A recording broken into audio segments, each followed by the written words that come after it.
Hello students, आज हम कर रहे हैं चैप्टर 10 रेस्पिरेशन इन ऑर्गेनिजम्स। तो इसमें हम स्टार्ट करेंगे कि क्या है रेस्पिरेशन, ब्रीदिंग क्या है और दूसरे जानवरों में ब्रीदिंग किस प्रकार से होती है। तो सबसे पहले हम देखेंगे कि इस चैप्टर के स्टार्टिंग में बताया गया कि बूजो जो है बहुत बेसब्री से अपने ग्रैंड पेरेंट्स का इंतज़ार कर रहा है, जो आज उसे शहर में उसको काफ़ी साल मतलब 1 साल बाद मिलने आ रहे हैं। बहुत जल्दी में है वो और भाग भाग कर जा रहा है बस स्टॉप पे, काफ़ी जल्दी पहुँचना है उसको वहाँ पर। तो बहुत जल्दी में है वो, और इसकी वजह से क्या हो जाता है कि he started breathing very rapidly. तो उसकी ग्रैंड मदर उससे पूछती है कि तुम इतनी तेज़ सांस क्यों ले रहे हो। तो बूजो बताता है कि क्यों सारा रास्ता वो भाग कर आया है, इसलिए वो तेज़ सांस ले रहा है, उसको सांस चढ़ गई हुई है। But the question got stuck in his mind, उसके दिमाग में ये क्वेश्चन फंस जाता है कि जब रनिंग बहुत तेज़ हम करते हैं तो इससे हमारा जो सांस है वो तेज़ क्यों हो जाता है। तो आंसर जो बूजो का क्वेश्चन है वो अंडरस्टैंडिंग अगर हमें हो गई कि ब्रीदिंग क्या है तो बीच में आ जाएगा। So breathing is a part of the respiration. तो let's learn about the respiration. So first question is why do we respire, हम रेस्पिरेशन क्यों करते हैं। तो रेस्पिरेशन क्यों करते हैं, इसका रीज़न क्या है कि इसमें क्या होता है कि ऑर्गेनिजम्स जो हैं उसकी सारी ही बॉडी जो है वो किसकी बनी हुई है, सेल्स की बनी हुई है। तो यहाँ पर लिखा हुआ है कि ऑर्गेनिजम्स जो हैं they are made up of small microscopic units called the cells. और सेल जो होता है वो smallest structural and functional unit है ऑर्गेनिजम्स की। और हर एक सेल जो है वो कई तरह के फंक्शंस परफॉर्म करता है, जैसे न्यूट्रिशन, ट्रांसपोर्ट, एक्सक्रीजन एंड रिप्रोडक्शन। ये देखिए यहाँ पे लिखा हुआ है। तो ये सारी प्रोसेसेस जो है हर एक सेल में हो रही हैं, और ये प्रोसेसेस को करने के लिए, क्योंकि काम करने के लिए क्या चाहिए होती है, एनर्जी चाहिए होती है। तो एनर्जी चाहिए, जब हम खा रहे होते हैं, सो रहे होते हैं, पढ़ रहे होते हैं, तब भी हमें एनर्जी चाहिए होती है। तो सारे ही कामों के लिए हमें क्या चाहिए होता है, एनर्जी चाहिए होती है। और ये एनर्जी हमें कहाँ से मिलेगी, of course from the food. जो खाना खाएंगे हम, उसी से हमें ये एनर्जी मिलेगी। और पर ये रिलीज़ कब होगी, जब क्या होगा, रेस्पिरेशन प्रोसेस होगी। फूड में तो है एनर्जी, पर वो रिलीज़ तभी होगी जब रेस्पिरेशन प्रोसेस अकर करेगी। इसीलिए सभी ऑर्गेनिजम्स क्या करते हैं, रिस्पायर या रेस्पिरेशन करते हैं ताकि वो एनर्जी प्राप्त कर सकें फूड में से। सो ब्रीदिंग क्या है, ब्रीदिंग में क्या होता है, हम हवा को अंदर लेते हैं और हवा में क्या होता है, ऑक्सीजन। और जब हम सांस छोड़ते हैं तो कौन सी गैस निकलती है, carbon dioxide. So air we breathe in is transported to all the parts of the body, सभी पार्ट्स में जाती है। जो हम सांस लेते हैं उसमें से ऑक्सीजन जो है वो सभी पार्ट्स में जाएगी, और स्पेशली सभी सेल्स में जाएगी। और वहाँ पर जाके क्या होगा, फिर ब्रेक डाउन होएगा, क्योंकि सेल्स में क्या पड़ा हुआ है, फूड, स्टोर्ड फूड पड़ा हुआ है ग्लूकोज की फॉर्म में, और उसका ब्रेक डाउन होएगा फूड का, और क्या रिलीज़ होएगा, एनर्जी रिलीज़ होएगी। और इस प्रोसेस को, जब सेल में सारी ऑक्सीजन पहुंच रही है और एनर्जी रिलीज़ हो रही है, तो उस प्रोसेस को हम बोलते हैं सेलुलर रेस्पिरेशन। ठीक है, तो सेलुलर रेस्पिरेशन कहाँ पे हुई, all the cells of the organisms. इसके अलावा इन द सेल्स फूड जो है, यानी ग्लूकोज है ना, स्टोर्ड फूड, वो ब्रोकन डाउन कैसे होता है, into carbon dioxide and water. तो अगर हम इसकी रिएक्शन देखें तो ये क्या है, ग्लूकोज जो है that is being broken down into carbon dioxide, water, और एनर्जी तो निकलेगी क्योंकि ये रेस्पिरेशन प्रोसेस है। तो यहाँ पर अगर ये प्रोसेस ऑक्सीजन की प्रेजेंस में हो रही है तो इसे हम क्या बोलेंगे, एरोबिक रेस्पिरेशन। और यही प्रोसेस अगर ऑक्सीजन के बगैर हो रही है, यानी कि ग्लूकोज बिना ऑक्सीजन के टूट रहा है, एनर्जी जनरेट कर रहा है, तो हम उसे क्या बोलेंगे, एनएरोबिक रेस्पिरेशन। तो आपको यहाँ पे मालूम हो गया कि एरोबिक रेस्पिरेशन का मतलब होता है ऑक्सीजन की प्रेजेंस में खाने का टूटना, फूड का टूटना, किसमें, एनर्जी रिलीज़ करना, कार्बन डाइऑक्साइड और वाटर के फॉर्म में। और एनारोबिक मतलब इन दी एब्सेंस ऑफ ऑक्सीजन, यहाँ पर ऑक्सीजन नहीं है। तो फिर ये किस में होता है, ये किस में होता है, यीस्ट में। ठीक है, तो यहाँ पर आ जाएगा एग्जाम्पल कि यीस्ट एक ऐसे ऑर्गेनिज्म है जो एब्सेंस ऑफ एयर में जीवित रह सकते हैं, इसीलिए उनको हम बोलते हैं एनएरोब्स। उनको हम क्या बोलते हैं, एनएरोब्स, क्योंकि वो एनएरोबिक रेस्पिरेशन परफॉर्म करते हैं। ठीक है, तो यहाँ पर ये किस तरह से करते हैं कि ग्लूकोज जो होता है एब्सेंस में कैसे टूटता है, alcohol, carbon dioxide, energy. Carbon dioxide यहाँ पे भी बन रहा था, यहाँ पर भी बनेगा, एनर्जी यहाँ पे भी लिबरेट हो रही थी, यहाँ पर भी होगी। पर यहाँ पर जो वाटर था वो नहीं बनेगा, उसकी जगह यहाँ पे क्या बन रहा है, अल्कोहल बन रहा है। तो ये है एनएरोबिक रेस्पिरेशन जो यीस्ट में होती है। आगे पढ़ते हैं, ये एनारोबिक रेस्पिरेशन और कहाँ पर होती है, तो हमारी बॉडी में भी एनारोबिक रेस्पिरेशन होती है। कहाँ पर होती है, मसल सेल्स में होती है। ठीक है, तो मसल सेल्स में क्या होता है, कई बार हम बहुत तेज़ जब कोई विग्रेस एक्सरसाइज करते हैं, बहुत तेज़ भागते हैं, तो क्या होता है, हमारी बॉडी जो है वो ज़्यादा एनर्जी जनरेट करना चाहती है, क्योंकि भागने में एनर्जी लगेगी। कोई हैवी एक्सरसाइज कर रहे हैं, फास्ट रनिंग कर रहे हैं, साइकिलिंग कर रहे हैं, वॉकिंग कर रहे हैं काफ़ी देर से, या हैवी वेट लिफ्टिंग कर रहे हैं, तो हमें एनर्जी भी ज़्यादा चाहिए होगी। और ये एनर्जी कहाँ से मिलेगी? फूड के ब्रेकडाउन से मिलेगी। और फूड का ब्रेकडाउन कब होगा? जब ऑक्सीजन मिलेगी। पर अगर ऑक्सीजन की सप्लाई लिमिटेड है तो क्या होगा? मसल सेल्स जो हैं वो बिना ऑक्सीजन के ही फूड को तोड़ना शुरू कर देंगे और एनर्जी जनरेट करना शुरू कर देंगे। ठीक है, तो उसे हम एनारोबिक रेस्पिरेशन बोलेंगे, क्योंकि यहाँ पर तो ऑक्सीजन ने यूज़ नहीं किया हमारी मसल सेल्स ने। ये कभी कभी होता है। तो इसमें क्या बनता है? इसमें बनेगा ग्लूकोज जो है एब्सेंस में जब टूटेगा तो हमारे पास बनेगा लैक्टिक एसिड और एनर्जी। यहाँ पे एनर्जी जनरेट होगी, पर साथ में के साथ क्या बन जाएगा?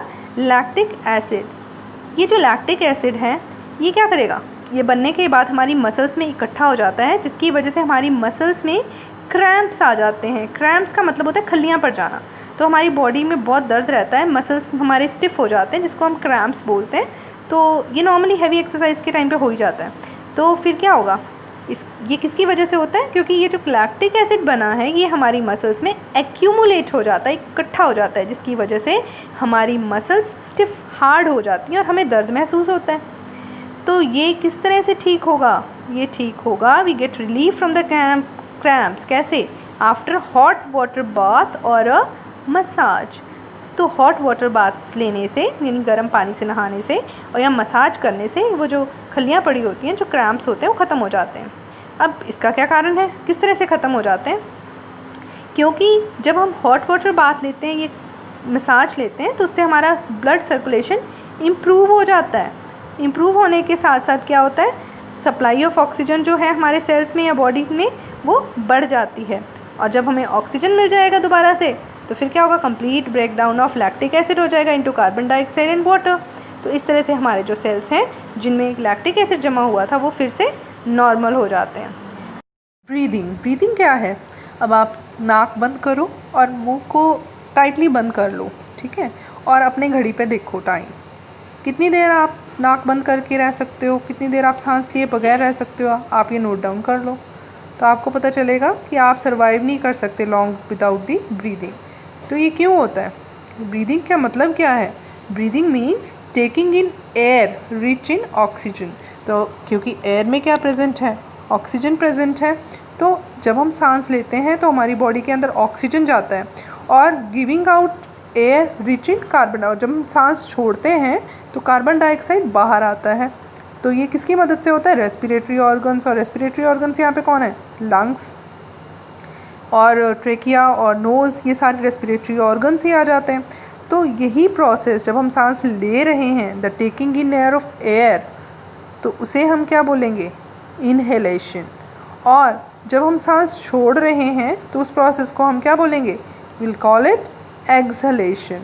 तो ये दो वर्ड आपको याद होना चाहिए। इनहेलेशन मतलब होता है सांस अंदर लेना, और एक्सहेलेशन का मतलब होता है सांस बाहर छोड़ना, यानी कि कार्बन डाइऑक्साइड गैस को छोड़ना। और इनहेलेशन मतलब ऑक्सीजन को लेना। अब it is a continuous process. ये आपको पता ही है कि ये कॉन्टीन्यूस प्रोसेस है। आप सांस रोकते नहीं हो, सारा दिन आप लेते ही रहते हो। So all the time you take in oxygen and you remove the carbon dioxide, ठीक है? तो number of times a person breathes in a minute is termed as the breathing rate. अब ये ब्रीदिंग रेट क्या है? 1 minute में कितनी बार एक इंसान सांस लेता है और छोड़ता है। क्योंकि ये जो ब्रीदिंग रेट है वो इनहेलेशन और एक्सहेलेशन दोनों के साथ बनता है, ठीक है? हम ब्रीदिंग तभी बोलेंगे जब एक इनहेलेशन है साथ के साथ एक एक्सहेलेशन भी है, यानी हमने सांस लिया और छोड़ा, ये हमारा एक ब्रीदिंग है। तो इन दोनों को 1 मिनट तक कितनी बार हम प्रोसेस को करते हैं उसे हम बोलेंगे ब्रीदिंग रेट। अब आगे बढ़ते हैं। आगे इन्होंने बोला हुआ है कि generally we are not aware that we are breathing. हमें नहीं पता होता कि हम ब्रीथ कर रहे हैं। पर अगर आप काउंट करना चाहो कि आपने कितनी बार ब्रीथ किया है तो आप कर सकते हो। तो उसके लिए क्या करना पड़ेगा आपको? किस तरह से करोगे आप?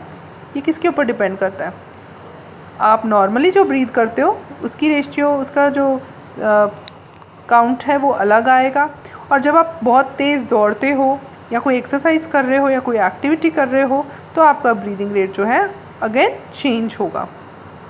सो इट डिपेंड्स कि आपको एनर्जी कितनी चाहिए, क्योंकि जो भी आप काम करोगे आपको एनर्जी चाहिए। अगर आप नॉर्मल एक्टिविटी कर रहे हो कम एनर्जी चाहिए तो ब्रीदिंग रेट भी कम होगा।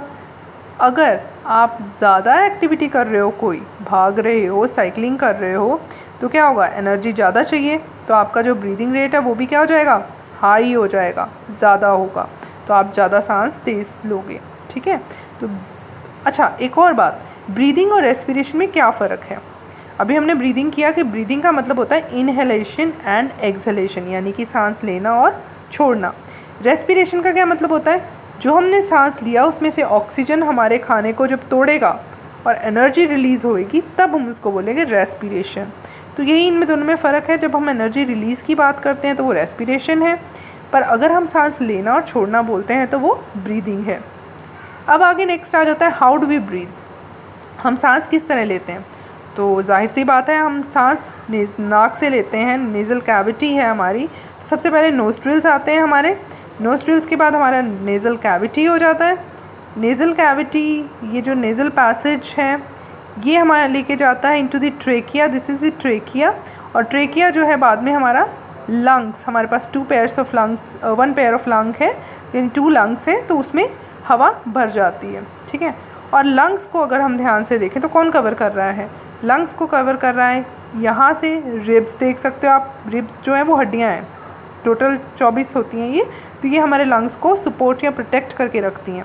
और नीचे से बात करें तो नीचे से कौन से मस्कुलर शीट प्रेजेंट है जिसे हम बोलते हैं डायफ्राम। तो ये दोनों चीज़ें जो हैं हमारे लंग्स को प्रोटेक्ट करके रखती हैं।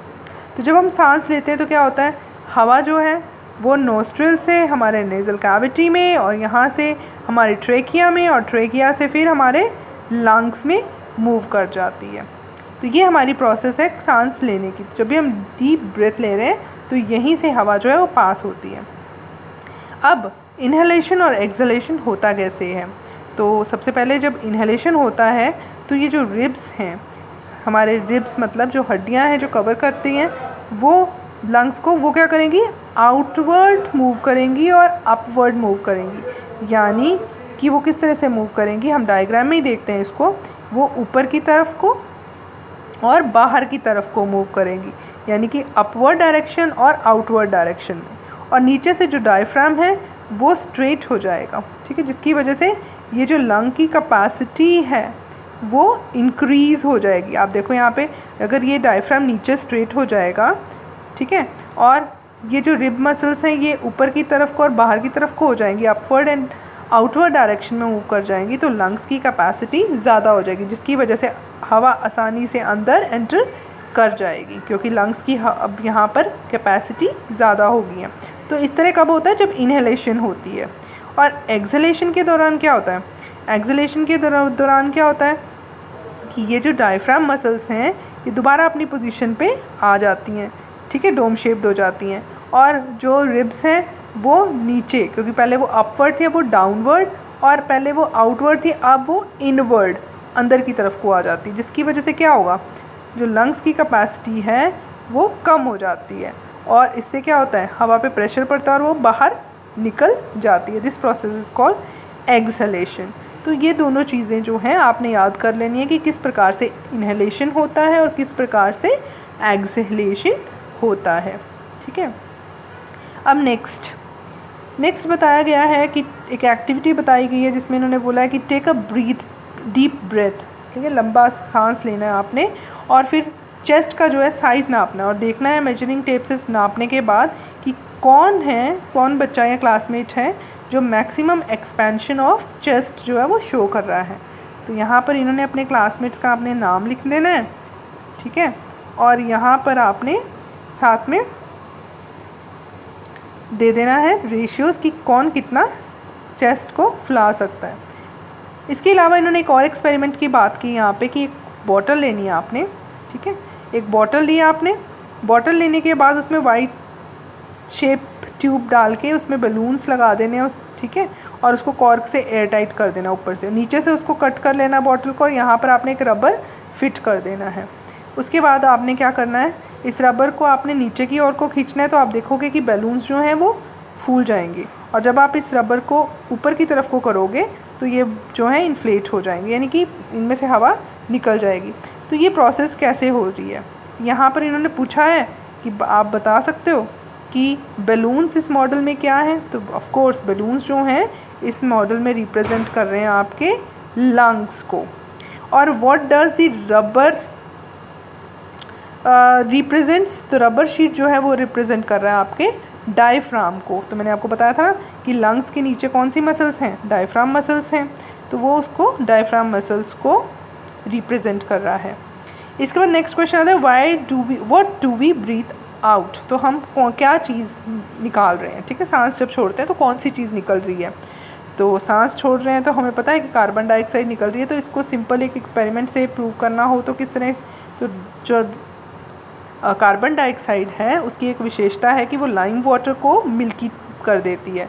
तो अगर हम एक टेस्ट ट्यूब को लेके उसमें स्ट्रॉ डाल के अगर हम सांस छोड़ें तो ये हम देख सकते हैं कि जो लाइम वाटर है उसका रंग जो है वो दूधिया हो जाएगा, यानी कि वाइट हो जाएगा, मिल्की हो जाएगा, जिससे हमें पता चल जाएगा कि जो हमने गैस छोड़ी है, ठीक है, जो हमने एक्सहेल करते हैं वो गैस कौन सी है, दैट इज़ कार्बन डाइऑक्साइड, ठीक है। तो इस तरह से हम पता कर सकते हैं।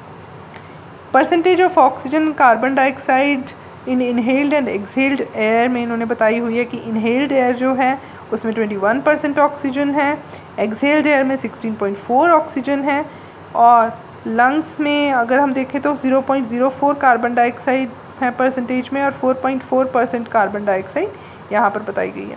इसके बाद आते हैं ब्रीदिंग ऑफ अदर एनिमल्स। तो breathing of other animals, breathing in other animals कैसे होती है, जैसे एलिफेंट्स हैं, लायंस हैं, काउज हैं, गोट्स हैं, फ्रॉग्स हैं, लिजर्ड्स, देन स्नेक्स, बर्ड्स, ये सब के तो लंग्स होते हैं, तो आराम से हो जाएगी लाइक ह्यूमन बींग्स। बट उन ऑर्गेनिजम्स का क्या जिनके पास लंग्स ही नहीं है, फॉर एग्जांपल कॉकरोच एक इंसेक्ट है तो उसके लंग्स तो होते नहीं हैं, तो उनमें किस तरह से ब्रीदिंग होती होगी।